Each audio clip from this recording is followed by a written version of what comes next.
آمنوا اتقوا الله حق تقاته ولا تموتن إلا وأنتم مسلمون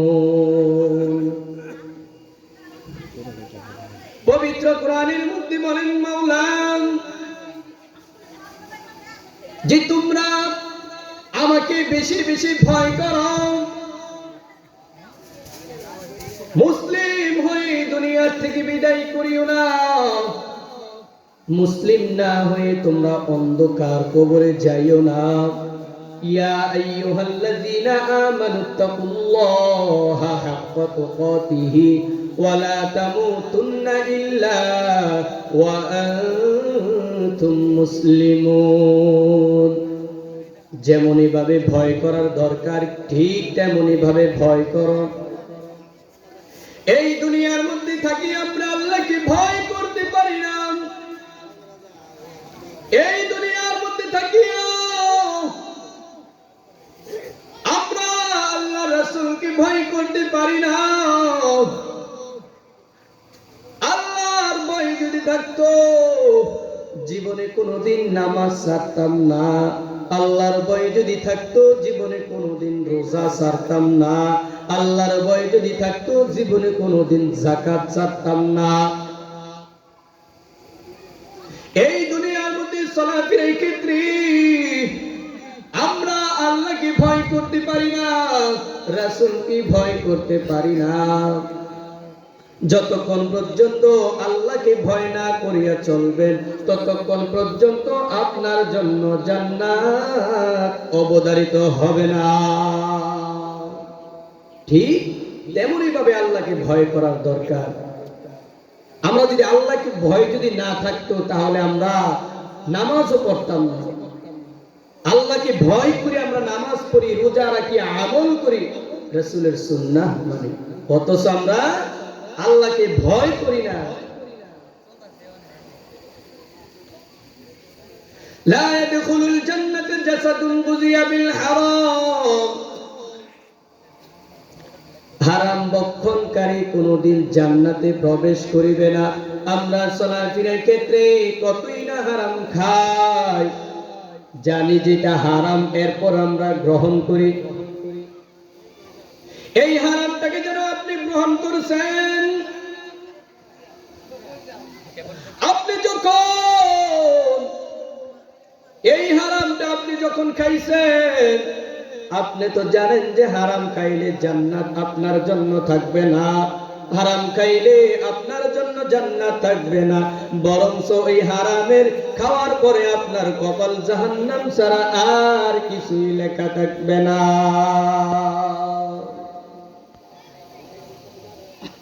আমরা যদি আল্লাহকে যদি ভয় না করি তাহলে কাকে করব? ইয়ামন দেশের এক বাদশা ছিল, ওই বাদশার নাম ছিল আবরার। এই বাদশা আমার মাওলার সাথে এমন বেয়াদবি করেছেন, এক মিনিটে ওই বাদশাকে ধ্বংস করে দিছে। ইয়ামন দেশের বাদশা নবীজির প্রিয় দাদা আব্দুল মুতালিবকে প্রশ্ন করলো, হে আব্দুল মুতালিব, ওই আল্লাহর ঘর যে একটা করছে, ওইখানে যে ঘর করছে ওই ঘরটাকে কেমন দেখা যায়? ওই ঘরটাকে তোমরা ভাঙ্গা লাও। যে কাবা শরীফটা করছে, কাবা শরীফটা তোমরা ভাঙ্গা লাও। এই কাবা শরীফ আমার কাছে পছন্দ হয় না। ওই আবরার ছিল ইয়ামন দেশের বাদশা এবং খ্রিস্টান ছিল। নবীজির দাদা আব্দুল মুতালিব জবাব দিয়ে বলল, হে আবরার, তুমি তো আল্লাহর হুকুম পালন করো না, তুমি আল্লাহর বিধান মানো না। আমরা আল্লাহর বিধান মানি, আল্লাহর হুকুম মানি, আল্লাহর কোরআন মানি, আল্লাহর জিকির মানি।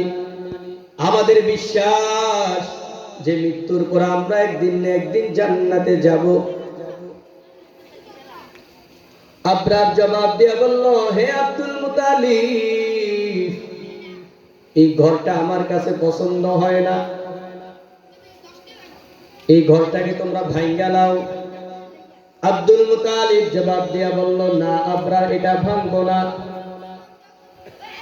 গভীর রাত্রে মাওলা দরবারে যে কাঁদে, ওগো আল্লাহ, ইয়ামন দেশের বাদশা নাকি তোমার ঘর ভাঙবে? আল্লাহ আমি জানি না, তুমি বাসানের মালিক আল্লাহ। ওগো আল্লাহ, তুমি তো রহমান, তুমি তো রহিম, তুমি তো গফফার, তুমি তো করিম। আবরার জবাব দিয়া বলল, ঠিক আছে আব্দুল মুতালিব, তুমি যদি না ভাঙো এটা আমি ভাঙ্গালাম। নাউজুবিল্লাহ। আবরারের পরের দিন আবরারের দল নিয়া ওই মক্কা নগরীর মধ্যে যখন ঢুকানোর পর ঘরটা ভাঙার জন্য ওই ঘরের মধ্যে যখন যায়, আমার মাওলা কেমন মাওলা, আমার মাওলার নীলা খেলা তোমরা এখনো বুঝো না। আবরার কি করছে? প্রথমে একটা মন্দির বানাইছে। মন্দির, ওই ঘরটাকে ভাঙ্গার আগে একটা মন্দির বানাইছে। মন্দিরটা বানাইয়া সারা জায়গায় এলান করে দিছে যে আমার একটা ঘর আছে, তোমরা এটার মধ্যে ইবাদত করো, আমল করো, মৃত্যুর পর আমি তোমাদেরকে জান্নাতে দেব। নাউজুবিল্লাহ। এই খ্রিস্টান কি জীবনে জান্নাত বানাইতে পারবে? সাদ্দাত বানাইছে, কিন্তু যাওয়ার সুযোগ হয় না। তাহলে মন্দিরটা বানানোর পরে সারা জায়গায় এলান করে দিল, সুন্দরভাবে এলান করে দিল। এক সময় অনেক মানুষ এই মন্দিরের মধ্যে যায়, যাওয়ার পর দেখে, সবাই দেখাশোনা করে মন্দিরটা কেমন। হাজার হাজার মানুষ এই মন্দিরের মধ্যে যায়, এই মন্দিরের মধ্যে যায় এবং আমল করে, আবরারের হুকুম পালন করে, আবরারের হুকুম পালন করে। কিছুদিন পর যাওয়ার পর ওই মন্দিরের মধ্যে আর মানুষ যায় না এবং আস্তে আস্তে কমে গেছে। আবরারের মেজাজ খারাপ হয়ে গেছে। এইবার রাগ করিয়া আব্দুল মুতালিবকে যে বলল, হে আব্দুল মুতালিব, আমি এবার আসবো, 2 দিনের ভিতরে আমি আসবো আল্লাহর ঘরটাকে ভাঙার জন্য। আব্দুল মুতালিব আল্লাহর উপরে ভরসা রাখলো। আল্লাহর উপরে ভরসা রাখিয়া আল্লাহকে বলল, আল্লাহ আমি কিছুই করতে পারবো না, আমি কিছুই করতে পারবো না রে আল্লাহ। আমার কাছে লাঠি নাই, আমার কাছে অস্ত্র নাই। ওগো আল্লাহ, তুমি বাসানের মালিক, তুমি ক্ষমতার মালিক, তুমি সম্পদের মালিক রে আল্লাহ। আমি কোনো কিছু করতে পারবো না রে মালিক। এই ঘরটাকে যেন না ভাঙে তুমি ব্যবস্থা করে দাও। আমার মাওলা কেমন মাওলা! আবরারে যখন শত শত কাফের বেঈমান ইহুদিদেরকে নিয়ে ওই মক্কা নগরীর মধ্যে যখন ঢুকছে, ভাঙার জন্য ঢুকছে, আমার মাওলা ওই আকাশের মধ্যে আবাবিল পাখি, একটি পাখি আছে আবাবিল পাখি, এই পাখির ঠোঁটের মধ্যে কুদরতি ভাবে পাথর দিয়ে দিছে, পাথর, ছোট ছোট পাথর দিয়ে দিছে। আল্লাহর কুদরতি ভাবে এই পাথরগুলা ওই আবরারের দল সংখ্যা নিয়ে যখন গেছে, ওই যাওয়ার পর ওই আবরারের সব দলের মধ্যে পাথরগুলা পড়ে গেছে। এক একটা পাথর যখন মাথার মধ্যে পড়ছে, তখন মানুষ সব ধ্বংস হয়ে গেছে। দেখছেন আল্লাহর কেমন ধরা!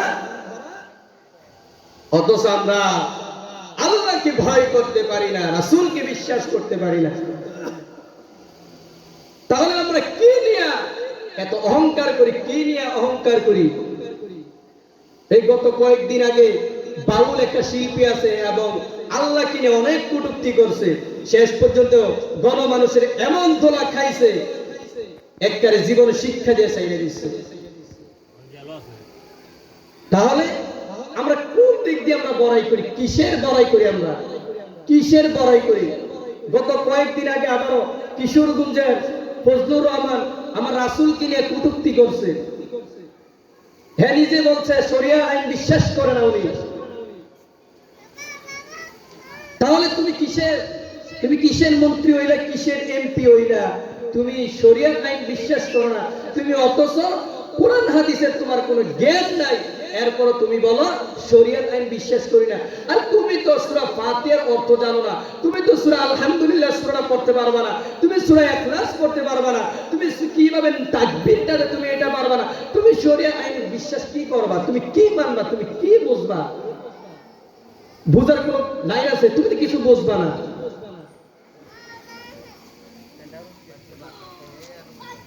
তাহলে আমরা এটা থেকে দূরে থাকতে হবে।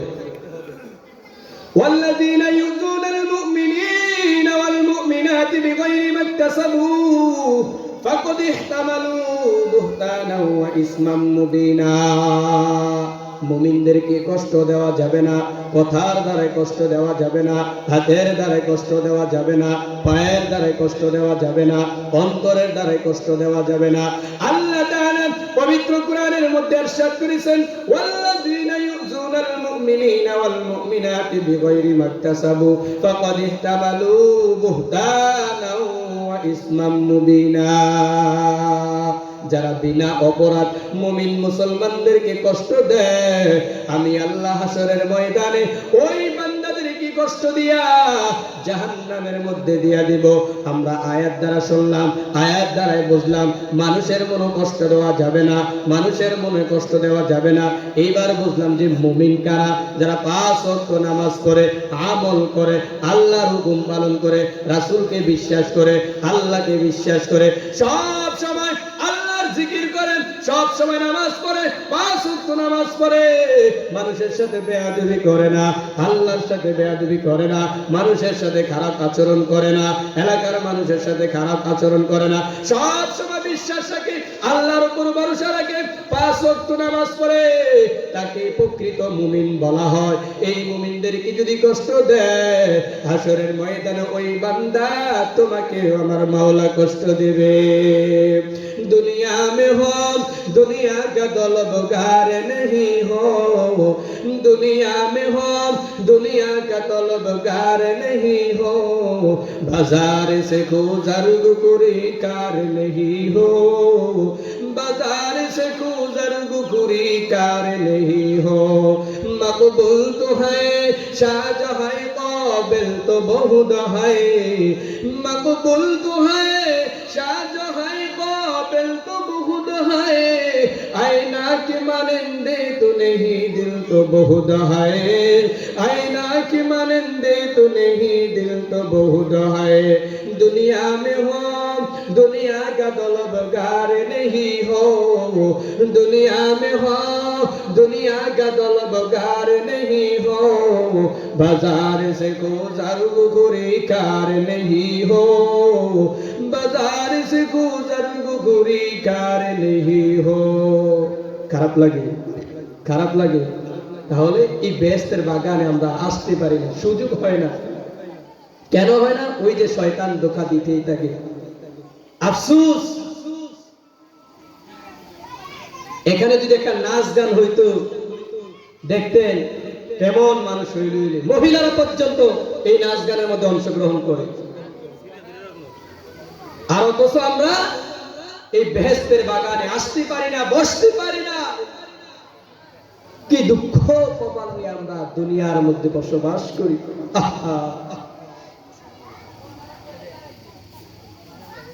তাহলে আমরা চেষ্টা করব যে এই বেহেশতের বাগানে আমরা যেন উলামায়ে কেরামদের বয়ান শুনি, বক্তব্য শুনি। দূর দূরান্ত থেকে অনেক উলামায়ে কেরামরা আসবে, বসবে, বয়ান করবে এবং তাফসীর পেশ করবেন, অথচ আমরা মানুষ খুঁজে পাচ্ছি না। দুর্ভাগ্য আমরা। আমি আবারও সকলকে আমি অনুরোধ করছি যে আপনারা এদিক সেদিক ঘোরাফেরা না করে আপনারা মাহফিলে চলে আসেন। আমি আমার বক্তব্য এখানে আমি শেষ করছি। ওমা তৌফিক ইল্লা বিল্লাহ। আসসালামু আলাইকুম ওয়া রাহমাতুল্লাহি ওয়া বারাকাতুহু।